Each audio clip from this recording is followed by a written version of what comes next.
नमस्कार, सुप्रभात। स्वागत आप सभी का सब रंग कार्यक्रम में। मित्रों, एक प्यारी सी प्रेरक कहानी से शुरुआत कर रहा हूँ। एक सेठ जी जीवन भर धन कमाने में लगे रहे। अंतिम समय आ गया।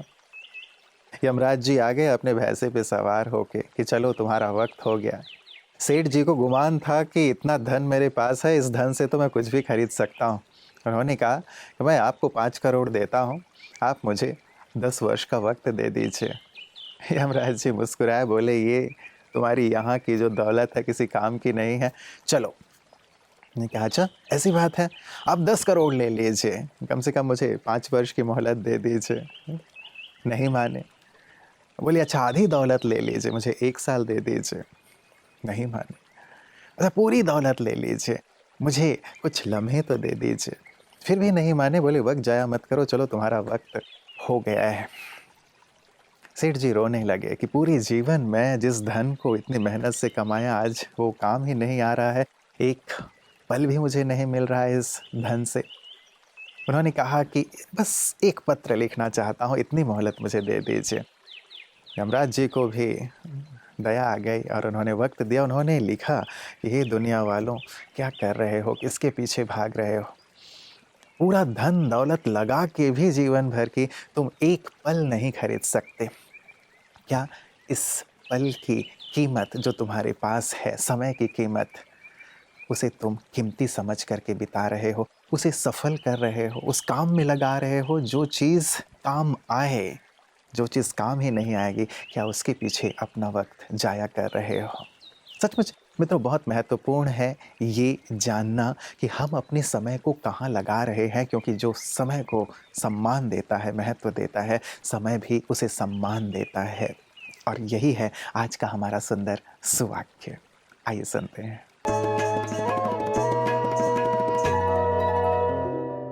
समय उसी का हमराही है जो समय का अनुगामी है। वक्त तभी हमारा है जब हम वक्त के अनुसार अपना जीवन धारण करें। घड़ी के कांटे अगर सूरज के उगने का संदेशा लाए तो हम भी अपना आलस त्याग जग जाए। अगर घड़ी की टिक टिक दिन के समाप्ति का इशारा करे तो हम भी कर्मकांड समाप्त करें। ये होता है किसी का साथ निभाना, किसी के सही मार्गदर्शन पे चलना और किसी का सम्मान करना। वक्त अपने हिसाब से ही चलता है, क्योंकि दिन के बाद रात आती ही है। यहाँ गलती की कोई गुंजाइश ही नहीं। हम वक्त को कितना महत्व देते हैं, ये हमारे ऊपर निर्भर है। प्रश्न तो ये है कि हम वक्त के कैसे साथी हैं? वो जो वक्त के साथ चले या वो जो वक्त के पीछे, क्योंकि साथ निभाने वाले ही एक साथ लक्ष्य को प्राप्त करते हैं।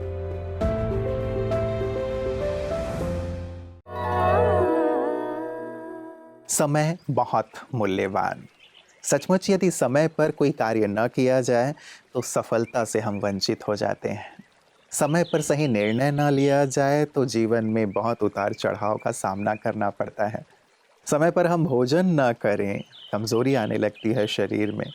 और समय पर यदि किसी छोटी सी समस्या का, तकलीफ़ का हम ध्यान न दें तो वो एक बड़ी बीमारी का रूप ले लेती है। और यही कारण है कि छोटी छोटी जो बातें हैं, समस्याएं हैं या बीमारियां हैं, उनकी भी जानकारी हम आपकी सेहत आपके हाथ में लेकर आते हैं।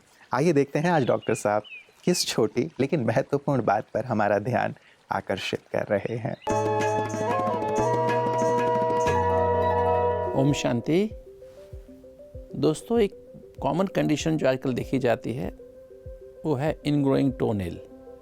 जो हमारे पैरों के नेल्स होते हैं वो सॉफ्ट टिश्यू में हमारा जो मांस है उसके नेल के आसपास, नाखून के आसपास, उसमें घुस जाते हैं और जिसके कारण दर्द होता है, स्वेलिंग हो जाती है, सूजन आ जाती है। तो हमें बचना है इनसे। कैसे बचें?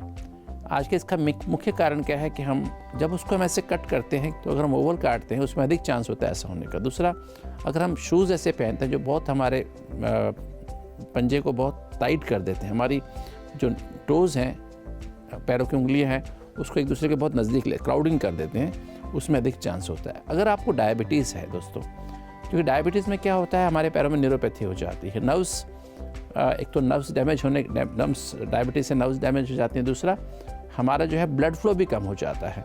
और जब हमें ऐसे चांसेस में, ऐसे उसमें बहुत अधिक चांस होता है हमको ये ऐसी बीमारी होना, इन्फेक्शन हो जाता है, पस पड़ सकती है, फिर उसका ऑपरेशन कराना पड़े। तो दोस्तों याद रखें, अपने नाखून को साफ़ सुथरा रखें और आप ऐसा शूज़ पहनें जो वेल फिटिंग हो। और अगर डायबिटीज़ है तो you have to be very careful, अपने पैरों का बहुत बहुत ध्यान रखें और अपने शुगर को कंट्रोल रखें, तो आप इस बीमारी से बच सकते हैं। ओम शांति। मित्रों, वर्षों पहले एक विधानसभा अध्यक्ष के इंटरव्यू को मैं देख रहा था। उनसे ये प्रश्न किया गया कि विधानसभा में इतना शोर शराबा होता रहता है, आप कैसे सभी को नियंत्रित करते हैं? उनका जवाब बहुत ही खूबसूरत था। मैं दूसरों को नियंत्रित नहीं करता, मैं खुद को नियंत्रित करता हूँ। और चूँकि खुद को नियंत्रित करता हूँ, इसीलिए औरों को नियंत्रित करना सहज हो जाता है। बहुत पते की बात कही थी मित्रों उन्होंने, और इसीलिए शायद बड़े बड़े होते हैं, क्योंकि वो हर चीज़ की शुरुआत स्वयं से करते हैं, चाहे वो नियंत्रण की बात है या परिवर्तन की बात। ऐसे ही आज हमारे साथ हैं श्री J.K. कृष्णा रेड्डी जी, जो कि कर्नाटका विधानसभा के डिप्टी स्पीकर रह चुके हैं। Everyone want to come to this field. I mean, spirituality. But every people in life, the peace of mind. Right. If you want to peace of mind, they should come. Yeah, always they will come to my office. Okay. What they need, if tell me, definitely I will do it. Okay. I did so many from years good services. Okay. So if anyone can easily come. If an MLA or deputy speaker, not like that. Easily can meet Okay. me. So whatever they're saying problems, immediately I'll solve, and definitely I'll join to her. Always in political I participate many functions. So, but here and outside, so very different. That's why hereafter, wherever I participate in my political functions, definitely I will say regarding Brahma Kumaris, like what they have to service and what they have done. This everywhere I will tell.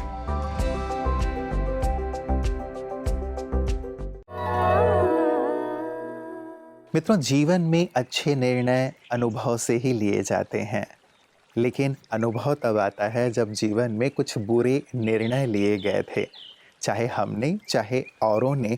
उससे सीख करके ही व्यक्ति अनुभवी होता है और फिर अच्छे निर्णय और सफलता की ओर बढ़ता है। इसलिए ये कभी नहीं कहा जा सकता कि हमने जो गलत निर्णय लिए या कुछ गलत हुआ उसने हमें कुछ सिखाया नहीं। हर परिस्थिति, हर घटना एक शिक्षक के रूप में हमें कुछ सिखाती है। आवश्यकता है सकारात्मक बने रहने की और उसमें से अच्छी बातें उठा करके जीवन में आगे बढ़ने की। और यही कला सिखाती हैं ब्रह्मा कुमारियाँ कि जीवन के उतार चढ़ाव में कैसे आप सही रूप से सकारात्मक होकर के आगे बढ़ते रहें। और उनके इन्हीं सेवा कार्यों को प्रतिदिन हम देखते हैं पीस न्यूज़ हाइलाइट्स में। विश्व योग दिवस के अवसर पर महसरुल नासिक स्थित ब्रह्मा कुमारीज मुख्य सेवा केंद्र में वसंती दीदी जी की अध्यक्षता पर भव्य स्वास्थ्य उपचार एवं जांच शिविर का आयोजन किया गया। मुख्य अतिथि के रूप में पधारे डॉक्टर अनुपम मराठे, डॉक्टर प्रतिभा जोशी, डॉक्टर मंजूषा व्यवहारारे, नेत्र रोग विशेषज्ञ डॉक्टर सोनल दगरे जैसे प्रख्यात विशेषज्ञ चिकित्सक शिविर में उपस्थित रहे। योग शिक्षिका रेखा अड्डिया ने योग और प्राणायाम का प्रदर्शन किया। डॉक्टर प्रतिभा जोशी अपना अनुभव साझा करते हुए कहा कि पहले छोटी छोटी बातों पर बहुत गुस्सा आता था, लेकिन राजयोग ध्यान सीखने के बाद मन शांत और स्थिर हो गया और मुझे किसी भी स्थिति का सामना करने की ताकत मिली। डॉक्टर व्यवहारे ने कहा कि ब्रह्मा कुमारी संस्था के संपर्क में रहने और राजयोग पर ध्यान करने की इच्छा व्यक्त की। अंत में नासिक उप क्षेत्रीय निदेशक ब्रह्मा कुमारी वसंती दीदी जी ने अपने आशीर्वाद में कहा कि आज हर कोई स्वास्थ्य के प्रति जागरूक हो गया है, लेकिन अगर किसी व्यक्ति का मानसिक स्वास्थ्य अच्छा है तो उसका शारीरिक स्वास्थ्य भी अच्छा है। इसलिए हमें अपने दिमाग को स्वस्थ और मजबूत बनाने के लिए विशेष प्रयास करने चाहिए। ये प्रयत्न, खान पान, घूमना, एक्सरसाइज करना, ये सब साकार स्वरूप के लिए है, लेकिन साथ साथ ये भी हमने भूलना नहीं चाहिए कि जैसे बीमारियों का असर मन पर होता है, अगर हम मन को ही ठीक रखें, मन को ही स्टेबल रखें, अर्थात स्थिर रखें, एक रस रखें, या मन को ही हेल्दी रखें, तो जैसा मन वैसा तन भी हमारा हेल्दी रह सकता है। ये अनुभव की बात है। मित्रों, प्रेरक कथा से मैंने शुरुआत की थी और प्रेरक प्रसंग से ही अंत कर रहा हूँ। एक बैंक में एक चपरासी बहुत उदास रहता था।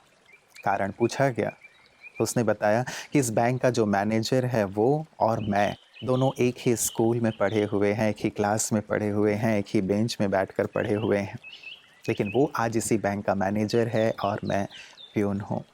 क्योंकि जो वक्त पढ़ने का था, उस पढ़ने के वक्त को मैंने घूमने फिरने में बर्बाद कर दिया और इसने उस वक्त का सही सदुपयोग किया और आज वो बैंक का मैनेजर है। मुझे आत्मग्लानि होती है जब मैं उसे चाय देने के लिए जाता हूँ, फाइल लेकर के जाता हूँ, लेकिन अब कुछ किया नहीं जा सकता क्योंकि वक्त गुजर चुका है। सचमुच मित्रों, समय का सही सदुपयोग जो करता है, समय को पहचान कर उसे सम्मान देता है और सही सही रूप में जीवन में आगे बढ़ने में, अपने ध्येय को प्राप्त करने में, सद्कर्मों में जो उसे उपयोग करता है, समय उसी का होता है।